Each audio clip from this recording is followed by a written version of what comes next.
Hai Youth, jumpa kembali dalam acara Youth for Christ. Kali ini kita akan menyimak tulisan Pendeta Iswanto dalam buku renungan Youth for Christ dengan judul Anggur Asam berdasarkan Yesaya 5 ayat 1-7 bersama dengan saya, Gabriela Natania. Tapi sebelumnya mari kita satu hati, kita berdoa. Kami bersyukur untuk kehidupan yang masih Tuhan berikan pada kami sampai hari ini. Maka kami mau terus berbakti kepada Tuhan, bahkan kami mau terus mendengarkan suara Tuhan. Kiranya Roh-Mu menguasai hati dan pikiran kami saat kami akan membaca renungan ini dan juga akan bersama-sama merefleksikannya dan menghidupinya dalam hidup kami sehari-hari.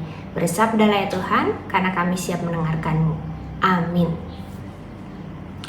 Yang akan menjadi pusat permenungan kita adalah Yesaya 5 ayat 4b. Saya akan bacakan untuk kita semua. Aku menantikan dia menghasilkan buah anggur. Mengapa yang dihasilkannya hanya buah anggur asam? Youth, dalam pandangan filsafat Jawa, puncak tertinggi kehidupan seseorang terjadi pada saat dia bisa menyadari siapa dirinya dan untuk apa dia diciptakan oleh Sang Pencipta.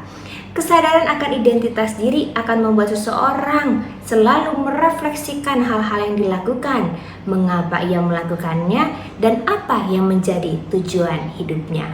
Kesadaran diri akan membuat seseorang berhati-hati dalam tingkah lakunya agar tidak melenceng dari tujuan penciptaannya. Yesaya 5 merupakan perumpamaan yang diberikan untuk menggambarkan hubungan antara Tuhan dan umat Israel. Tuhan diumpamakan sebagai pemilik anggur yang dengan sepenuh hati merawat dan mengusahakan yang terbaik bagi kebun anggurnya. Ia menantikan kebun anggur itu menghasilkan buah, tetapi yang dihasilkannya justru buah anggur yang asam.